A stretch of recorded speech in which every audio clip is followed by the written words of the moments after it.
فسطائیت اور فسطائی عزائم کے خلاف ایک تنظیم کام کر رہی ہے جس کا نام ہے جن ہستکشیپ یعنی عوامی مداخلت.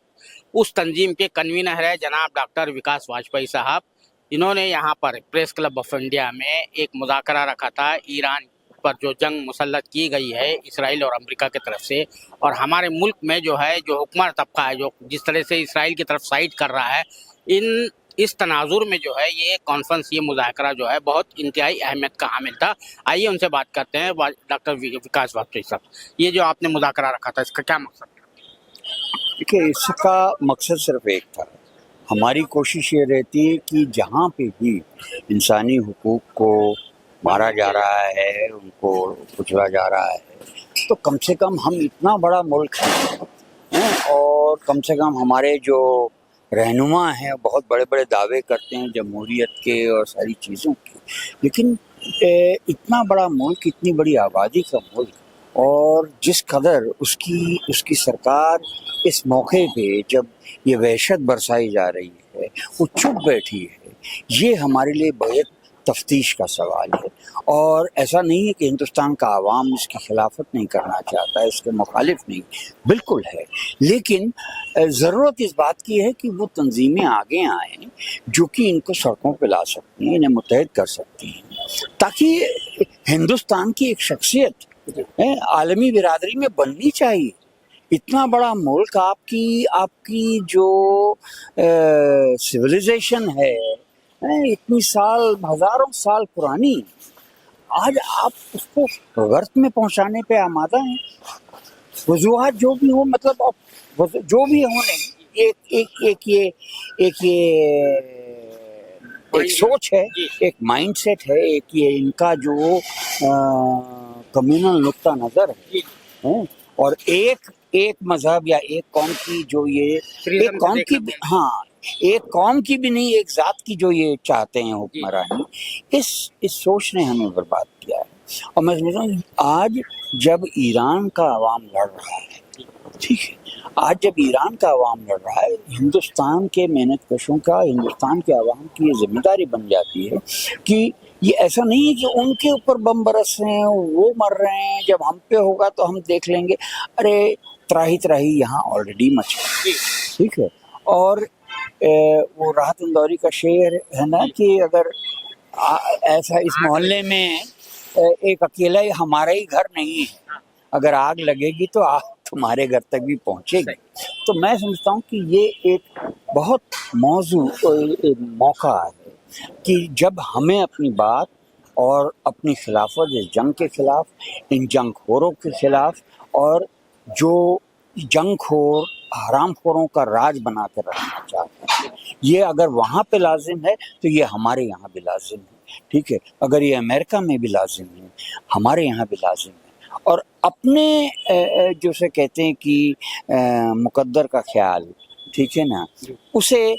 ہم خود کریں گے. ہمارے لیے کوئی کرائے پہ نہیں آئیں گے لڑنے کے لیے. اسرائیل نے تو بلا لیا ہو کرائے پہ امریکہ کو، امریکہ ہمارے بلائے نہیں آئے گا. عربوں کو انہوں نے کہا کہ ہم تمہاری حفاظت کریں گے. ساؤتھ کوریا کو کہا اور جاپان کو کہا کہ ہم حفاظت کریں گے، لیکن جب حفاظت ان کو اپنے بچے کی کرنی تھی تو ان کی حفاظت گئی بھاڑ میں. سارے وہاں سے جو بھی ساز و سامان ہے وہ اب اٹھا کے لے جا رہے ہیں. ٹھیک، تو یہ حقیقتیں ہیں.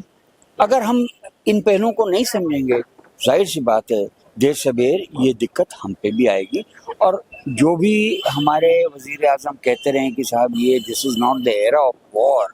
میں سمجھتا ہوں کہ ہندوستان کا جو حکمران طبقہ اور خاص طور سے اس سرکار نے جب موقع ملا ہے، جب اور موقع بنائے ہیں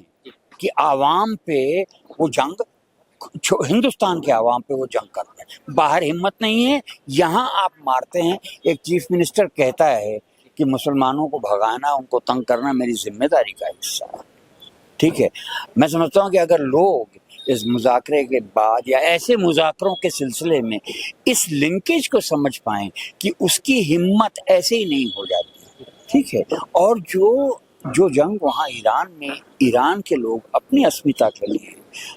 اپنی حیثیت کو بچانے کے لیے لڑ رہے ہیں، اس کا سیدھا تعلق ہندوستان کے عوام کے ساتھ ہے. اچھا، آپ جانتے ہیں، مجھے یاد آ رہا ہے 2003 میں جب عراق پر حملہ ہوا تھا، واجپئی جی کی یہاں حکومت تھی،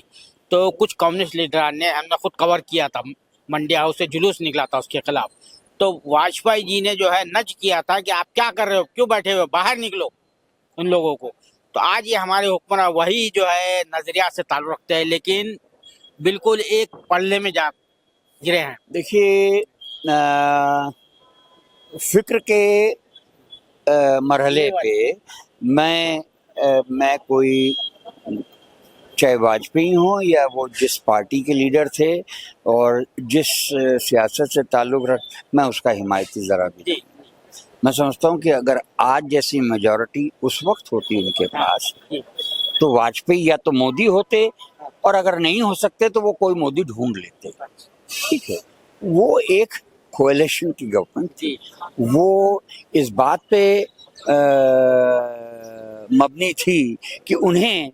کتنا باقیوں کا سمرتھن ملتا ہے کہ نہیں ملتا، اور شاید اس وقت تک انہوں نے عوام کے دل میں اپنی چھری اتنی گہری نہیں اتاری تھی جتنی آج اتار دی، تو انہیں لگا کہ تھوڑا اور لوگوں کو تقسیم کرنے کی، انہیں علیحدہ کرنے کی ضرورت ہے، لہٰذا اتنا فرق آیا۔ ادروائز واجپئی صاحب کی صرف مجھے ایک بات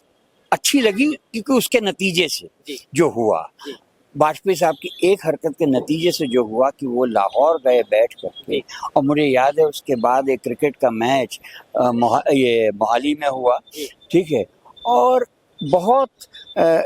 چھوٹے وقفے کے لیے، چند دنوں کے لیے ویزا کھلے عام دیے گئے پاکستان کے لوگوں کو، اور وہ جو ہم نے عالم دیکھا کہ ہندوستان اور پاکستان کے لوگوں کے جو جذبات ہیں کس طرح ابھر کے آئے، ٹھیک ہے۔ میں سمجھتا ہوں کہ آج اگر ہم سڑکوں پہ نکل کر کے اس چیز کا مظاہرہ کریں، اپنی جو سوچ کا، ہم جو چاہتے ہیں اس کا، تو یہ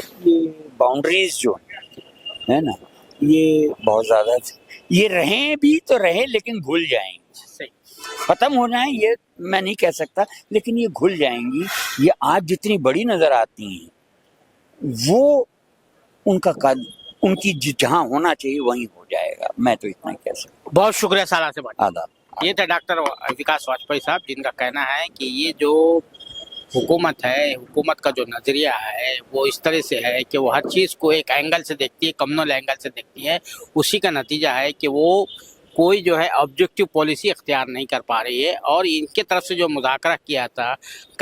یعنی جن ہستکشیپ کی طرف سے جو مذاکرہ کیا گیا تھا، اس کا مقصد یہ تھا کہ اس صورتحال سے عوام کو آگاہ کرنا ہے۔ کیمرہ مین ذیشان رائے کے ساتھ میں عبدالباری مسعود، نئی دہلی۔